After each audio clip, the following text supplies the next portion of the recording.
Have you deployed your application in a way that you need to have dedicated compute for each instance of your application that is deployed?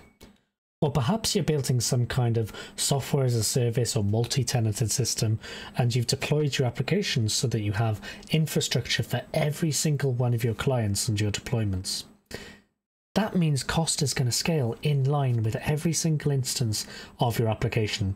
So today in Cloud with Chris, we'll be talking all about the Compute Resource Consolidation Pattern and how it can help you potentially save some costs. Let's take a look and find out more.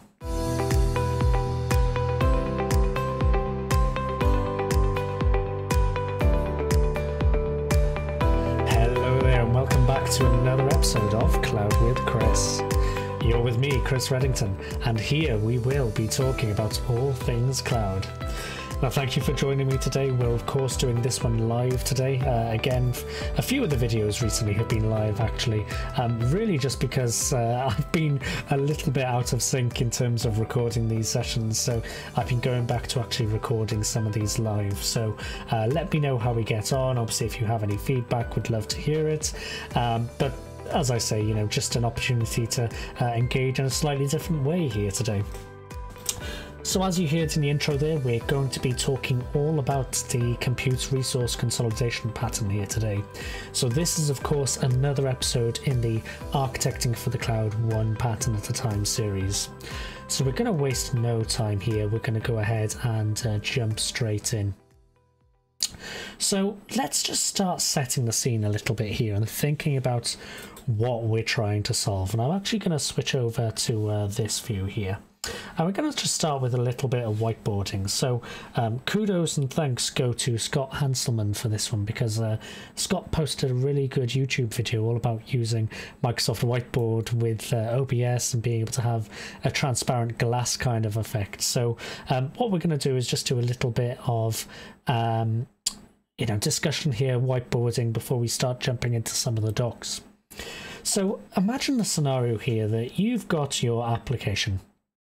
Maybe you've got your web application there, and then you've got your kind of middle tier, for example, and you've got your database backend. That's, a very typical 3-tier application there, and those layers communicate with each other.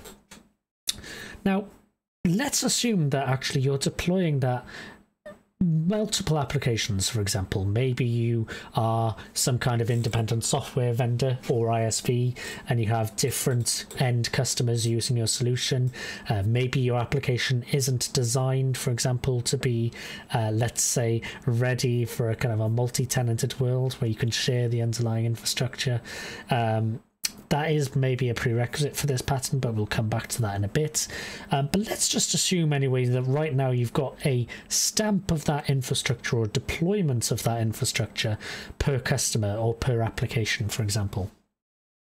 So what that means in reality is where we just drew that first web application there, you may go ahead and have some additional databases there, and then you go ahead and for however many web applications you have and middle tiers there that you have as well, you would have instances deployed for every single one of your customers, your applications, your deployments and your stamps there. So there's potentially a challenge with that, right? Because as you start scaling that out, as you start using that not even using that pattern rather, but as you start growing hopefully and being successful with your business, that means costs of running those platforms are going to increase. So of course you can go ahead and make it a nice easy way to charge back to your end customers, but what if there was a way to go and consolidate that cost and to go and make that cost a bit easier to manage, for example? So really, that is the idea behind this pattern called the Compute Resource Consolidation Pattern. So if I just switch over to the browser here for a moment, you'll be familiar with the Azure Docs and the Azure Architecture Center. We have, of course, used those in the past, and we're going to go ahead and use those once again here today. I'll make sure that in the show notes they get updated with the appropriate links, etc.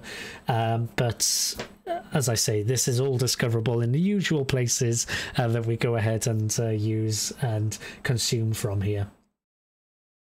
So the idea behind the compute resource consolidation pattern is that you can go ahead and take a number of those different services or different tasks, for example, and consolidate them onto less compute. So if in the scenario earlier, or maybe let's think of a different scenario, maybe let's think we have some kind of microservices environment. If we've got infrastructure deployed for every single different microservice, there's potentially some challenges that come with that. For example, what happens if we have microservices that aren't particularly busy, don't particularly run all the time, they're used fairly lightly by our end users? What happens as we scale more and more microservices and we need to deploy more and more infrastructure? That's going to increase cost. That's also going to increase management complexity there as well for us. And this is really what the compute resource consolidation pattern is looking to solve. So the idea behind it is, rather than deploying infrastructure for every single unit or every single task that you have, you can go ahead and deploy a shared underlying compute platform for several of those tasks, for several of those units. So rather than having a separate app service web app or virtual machine, cloud service, or in some cases, maybe some people would have separate Kubernetes clusters, for example, for whatever strange reason there may be. That's going to increase costs. So can you potentially consolidate those tasks, bring them onto one shared platform where it's going to make the ease of management easier? It's going to bring costs down because you're no longer going to have some of these tasks or units, for example, that are running but maybe not consuming a lot of resource. For example, it's now a shared platform. If you're familiar with the database side of things, think of the scenario like elastic pools inside of Azure SQL DB. You can either deploy your databases to individual instances, or you can deploy your database as part of an elastic pool. So rather than having their own dedicated units of resource, so CPU, memory, etc., they share that as part of a wider pool. Again, thinking of this compute resource consolidation pattern, you may have some databases, for example, that don't need to have this guaranteed consistent throughput. You care more about cost, for example, and you want to go ahead and share that cost out between all of your instances, because as one part of the application scales, maybe another part will balance out there so it can even out. So that is really the idea behind the compute resource consolidation pattern, to help reduce cost, to increase utilization, and to reduce management. And if you think about it, you're also at that point co-locating those different units of compute on the same underlying compute infrastructure. So you might actually go ahead and get some additional benefits, like being able to improve the communications between, or the communication speed, I should say, between those different components there that you're running as well.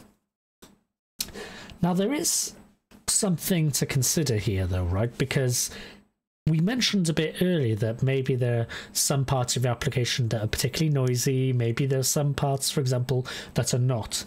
And what you need to do is you need to understand and really dig deep a little bit into your application and just understand, okay, what are the requirements for each of these various components, each of these various units of our solution and our application. So as an example, let's assume that I am a retailer, and let's assume that I have, I don't know, a shopping cart application or microservice as part of my solution. And maybe I need to go ahead and have a 99.99% resilience SLA, for example. But maybe I have some kind of back-end processing solution that doesn't need to have that high level of availability. Does it make sense to consolidate those two particular platforms together? Well, it's going to depend. What's the cost implication of you consolidating those? If you go from the kind of the one way, so taking 99.99% SLA components, moving it onto the lesser requirement-based approach, then you're going to have some challenges there, of course, because the other component is no longer going to go and meet that requirement that you were looking to expect there. You need to go ahead and think about, as you consolidate, how do you group together those particular components, those particular units, for example, that are very similar in nature? So maybe they have the same kind of SLAs, maybe they have very similar scalability kind of patterns, for example. Maybe they have shared dependencies on some kind of storage layer, so they need to access those from within a cluster, for example. There are a number of different scenarios where you might want to start looking and a number of different reasons you may want to slice and dice that based upon what concepts, what requirements, for example, you care about from your application there. So let's just jump across here and take a look in the issues and considerations.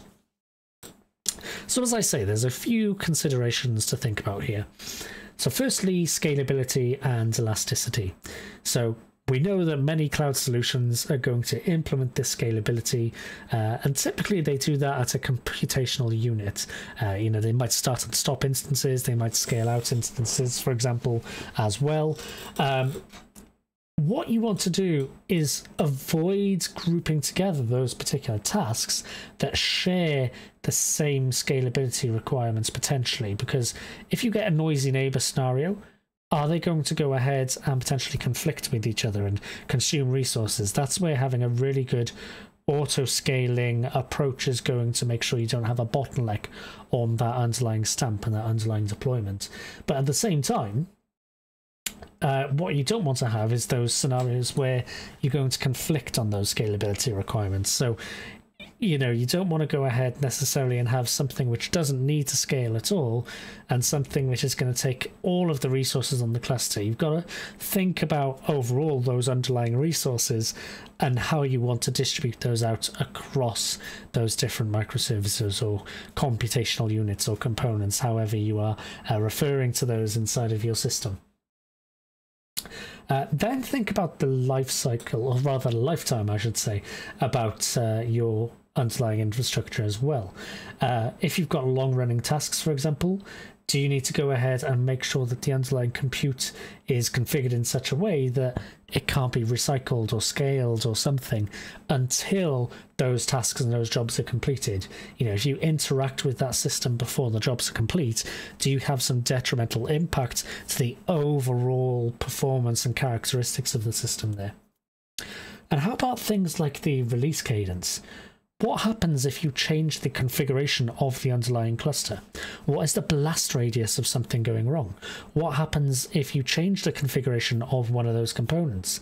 Does it then go ahead and potentially cause some wider consequences for the application? So how tightly coupled are they? And, you know, do them being on the same infrastructure then start causing some challenges in the release cadence of your applications? Is maybe something to consider there then as well. Security, of course, is an interesting one, and we'll maybe come back to that one in a minute, because when you start sharing the same underlying infrastructure, that's a shared security context and a shared security boundary that you have there. So are there potentially some challenges with that, where if there's a breach of the underlying infrastructure, that maybe then there are some challenges from an application perspective? You don't have that kind of bulkhead separation anymore. And again, there's approaches that you can take to try and implement that. Maybe we'll give some concrete examples a little bit in a moment, but just keep that in your mind as well as you go and figure through. I'm having trouble. And we don't want Siri to join in there. Sorry about that. So think then also about... Oops, there we go. I clearly didn't make friends with my AI counterpart there. Think about things like fault tolerance as well, maybe contention of resources, where you're starting to go ahead and share the same underlying compute. What are the potential challenges with that? Are you potentially going to get bottlenecked on CPU or memory or something similar there? And how do you make sure that those different components of your application are not going to conflict with each other?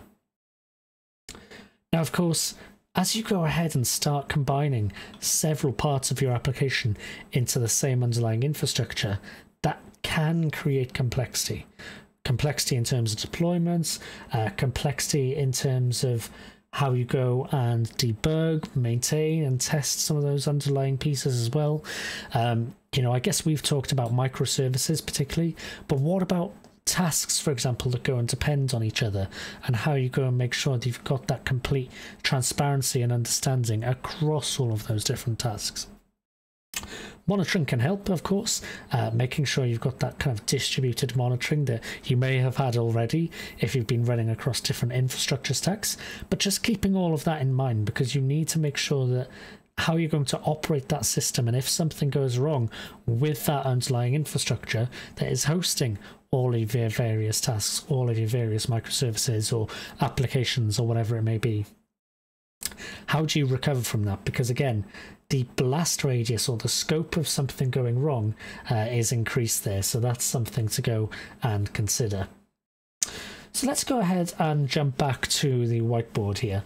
So maybe let's think of a scenario. Let's think about, I don't know, a application where we're running, I don't know, some kind of manufacturing pipeline or some kind of scenario for end users.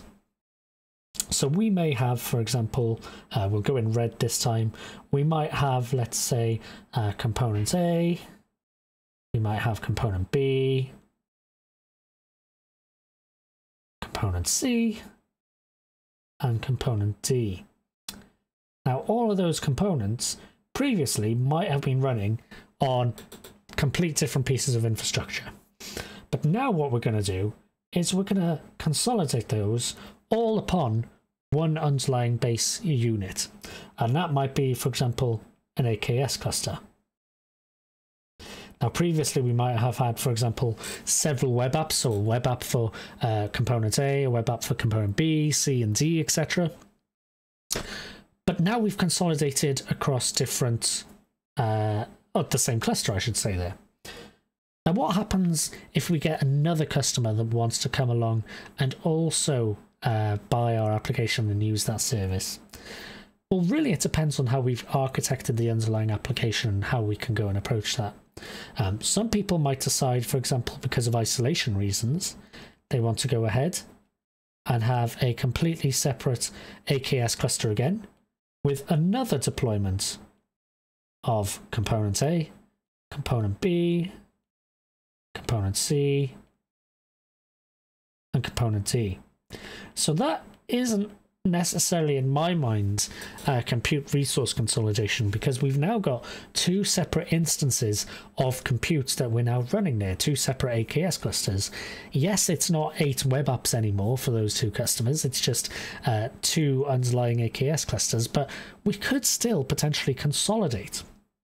So let's take a look at that. Over here now, if we go ahead and just slightly adapt to the diagram so that we have one underlying AKS cluster for those 2 deployments, then now we are starting to get a scenario where we're using that compute resource consolidation pattern.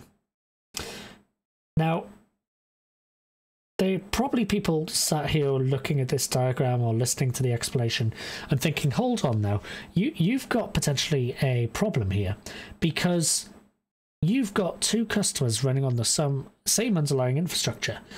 Where is the separation of concerns? Where is the isolation between those 2 environments? So that's potentially a challenge. That's potentially something that we need to go and consider here. So I'm just going to move this across the screen here a moment. There we go. And what you could do, for example, in a Kubernetes world, and of course your mileage may vary based upon what underlying infrastructure you are using, but you could use something like a namespace to go and have that logical separation on the same cluster, but still have that ability to share the same underlying infrastructure. So you gain that cost saving, you gain that ease of manageability because you're deploying to the same cluster, and you might have different service connections or service principals, for example, to deploy to those different environments. But in terms of accessing those environments, when you give the end customers access, maybe they can go and see what's happening in their particular namespace, for example. But if I come in as another user, I can only see what's going on in this particular namespace. So that's one particular aspect to consider. And let's also think back to the point a little bit earlier on around security. Our security context, our security boundary now, is this AKS cluster, as you can see right here. So there's potentially a challenge with that, right? What happens, for example, if we have some scenario where our underlying AKS cluster gets breached? You know, maybe we haven't configured things correctly, or maybe there's some kind of vulnerability because we're using an older version, we haven't quite patched it and maintained it. What happens there? Well, then the potential security boundary is anything hosted on that cluster, right? And that's then the challenge is you need to think about this blast radius concept, just like the idea of what happens if I do an update to that underlying infrastructure. So if I do an update to the AKS cluster, maybe I upgrade the Kubernetes version, for example. What happens if I go ahead and update that Kubernetes version and the applications that I'm running on top of the cluster are not I guess a consistent or an appropriate kind of Kubernetes version or manifest version of my Kubernetes manifest files. Maybe I'm still using beta APIs, for example, and I haven't went to the latest and greatest and kept my scripts up to date. There's potential where you could go ahead and have some of those applications no longer deploy. So again, making sure that you have a really good testing process before you go and release those updates and test those on a separate cluster before you go and make your changes to prod is just as crucial when you're living in this kind of shared environment and shared infrastructure world. Now let's think about this scenario again, because we've got two customers here. We've got a customer A and we've got a customer B. Now, what happens when we get customer C, customer D, E, F, G, H, I, J, etc., etc., etc., coming onto the platform? We can't realistically keep putting them all onto the same underlying AKS cluster. You know, there's going to be a limit on how much it can scale, and from another perspective, we don't necessarily want to go ahead, put everything on the one single cluster. Maybe some customers have regional sovereignty requirements, for example. Maybe certain customers have different requirements from others around high availability. Or maybe, for example, we're just going to be reaching some of the scalability limits that exist inside of Azure or any other cloud platform, just that are there to actually protect the underlying platform itself. Well, that's where we might start having like a deployment stamp pattern like we talked about previously. We consolidate the compute into those deployment stamps, but then we have known quantities that we can keep releasing and updating the underlying infrastructure, and then we deploy those kind of tenants on top of that. And that's something you'll typically see some ISVs will do, is they'll have this kind of approach where they'll deploy customers on top of those underlying tenants, or they might not actually deploy the applications on a per customer basis. They might just run the underlying service itself across all of those tenants, and the customer exists as a concept inside of the application. So there are different ways ultimately you can go and approach this pattern. It really does depend on the scenario, your application, where you're starting from and where you're trying to get to. But ultimately, compute resource consolidation is all about how can we consolidate the compute that we are using, the compute resources, so that we can gain some cost benefits, so that we can go ahead and ease our manageability, and so that we can go ahead potentially gain, as we said earlier, some benefits from a cost perspective as well. So there are a number of benefits there, and of course, if we have some parts of the system which are not highly utilized, then of course we can go ahead, consolidate those, and make sure we're optimizing for that usage then as well. Do be careful of the blast radius challenge. Do be careful of the challenge as well around how you consolidate too much that you then maybe start getting some competition, or what's the word I'm looking for? Maybe some contention within the system there as well, because you've got different components all interested in running and scaling at the same time, that actually the underlying infrastructure can't deal with that and scale to that level. So do be careful of some of those scenarios. So before we wrap up here, just want to show one more thing, which is some related patterns and guidance here. So I've mentioned a few times about scalability and making sure that you're careful about understanding the scalability profiles of the components that you're using in your solution. Do bear in mind the auto-scaling guidance that is available from the Azure Architecture Center. You know, it could be used to go and stop your instances and scale out on demand as needed. So you don't necessarily want to go and have those 8 web apps as you did before, but then keep 8 web apps running just because you've consolidated on this shared platform. You know, you could go ahead and have a base of 2 running and scale up as needed. So again, keeping in mind the costs are going to be used as you need them rather than being always on. Again, also thinking about this partitioning of your compute as well. We've talked about these various non-functional requirements here, so performance, availability, security. Those will guide us in terms of when we can partition those various components and when we can go and share those across the same underlying infrastructure as well. So with that, that's, I think, pretty much it and what we wanted to cover here in terms of the underlying patterns here.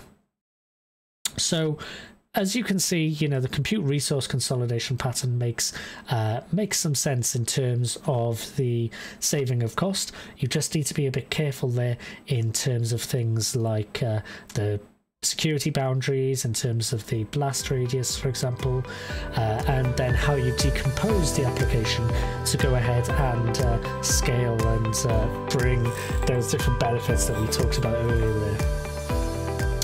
So with that, I hope this one has been useful. As always, you know where you can go and find additional episodes around these patterns. cloudwithchris.com, Apple Podcasts, Google Podcasts, and Spotify, of course, as well. I have recently updated cloudwithchris.com. It's got a nice fresh feel, a very modern and very lightweight kind of approach. It's designed to be able to be used on any device, and you can go and consume that from any device, of course, as well. And one of the things that was very important for me there as well was to do with accessibility. So you'll find now that there is kind of a transcript built in with the player on the website as well. So if you prefer to read along, it's not going to be 100% accurate, of course, but please do go ahead, take a look at that. And I am allowing people to actually go and edit those transcripts as well. So if you're interested, if you're listening in and you want to go and follow along and maybe just crowdsource a little bit of those transcripts, please go ahead and do that, because it'll certainly help me continue to focus on the content that I'm releasing here for you all. So there we go. That is another pattern in architecting for the cloud, one pattern at a time. Thank you for listening in, and all there is to say is, until the next one, thank you for watching. Bye for now.